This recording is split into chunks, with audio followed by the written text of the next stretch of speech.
जब इंडिया गठबंधन के पास 300 सांसद जुगाड़ हो जाएंगे तो फिर एनडीए के लोग मोदी के साथ कैसे रहेंगे? सरकार भी तब तो इंडिया गठबंधन की बनने जा रही है। तो फिर ऐसे में चंद्रबाबू नायडू मोदी को चेतावनी दे रहे हैं, क्योंकि अब सरकार का साथ हर कोई छोड़ेगा भाई। जब आपके वजह से आने वाला चुनाव कोई हार जाएगा तो आपके साथ चुनाव क्यों लड़े? सिंपल सा बात है। ऐसे में चंद्रबाबू नायडू ने चेतावनी दे रहे हैं मोदी को 18 सांसदों के साथ कि एनडीए छोड़ने को मजबूर हो रहे हैं चंद्रबाबू नायडू, क्योंकि राहुल गांधी ने फंसा दिया। अब भारतीय जनता पार्टी के लोगों ने जब यह कहा कि राहुल गांधी झारखंड क्यों नहीं गए और जवाब दे राहुल गांधी जो लाठीचार्ज हुआ, तो राहुल गांधी ने मीडिया को कहा कि मैंने तो उसी दिन प्रेस कॉन्फ्रेंस करके जवाब दे दिया था और जवाब दिया था कि मैं बच्चों के साथ हूं, लाठीचार्ज हुआ है तो वह गलत है। सरकार जवाब दे उसको।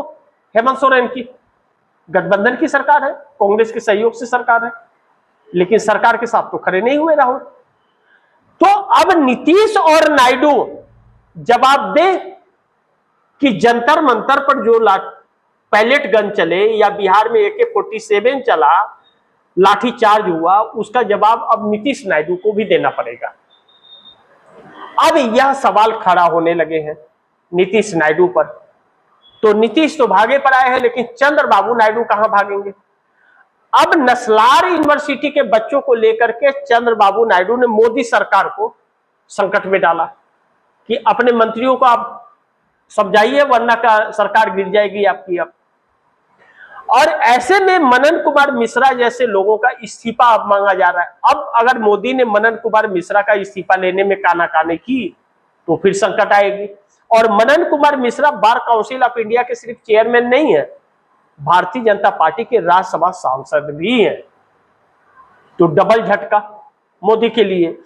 अब ऐसे में जिस तरह से झारखंड को लेकर के मांगा जा रहा है राहुल गांधी से जवाब, तो अब जंतर मंतर को लेकर के नीतीश नायडू से कांग्रेस जवाब मांगती हुई नजर आ रही है।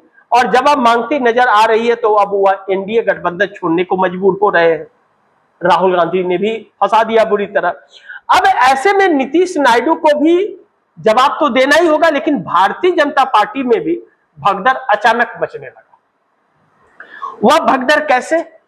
एक तो अपने अपने भविष्य को लेकर के कि चुनाव हारने की, क्योंकि इंडिया गठबंधन को 280 से 300 सांसद चुनाव में आ रहे हैं जीत करके, सर्वे के अनुसार अगर मान लिया जाए तो फिर सरकार तो पहले ही आने से रही नहीं।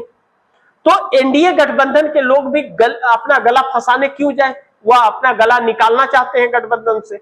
और भाजपा के लोग भी जो 12 सालों तक बोल नहीं पाए थे, अब वह भाजपा छोड़कर कहीं और जाने की तलाश में।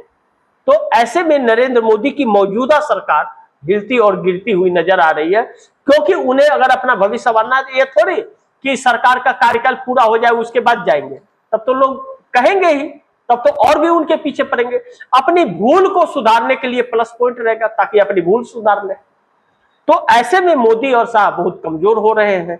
अब ऐसे में भारतीय जनता पार्टी भी के लोग आरएसएस के ऊपर भी प्रेशर और दबाव बना रहे हैं, लेकिन राहुल गांधी आरएसएस के ऊपर भी हमलावर है। अब आरएसएस का भी काला चिट्ठा खोल रहे हैं। तो अब मोदी के और शाह के वजह से ही यह सब कुछ हुआ है। तो जब हुआ है तो अब नीतीश नायडू मोदी का साथ देंगे या साथ छोड़ देंगे, यह भी एक सवाल है। लेकिन अब लगता है कि नीतीश और नायडू मोदी के साथ अब ज्यादा दिन रहने वाले नहीं है और मोदी सरकार अब डगमगाने लगी है। 15 अगस्त समाप्त हुआ, अब क्या होगा? मोदी की उल्टी गिनती शुरू होगी।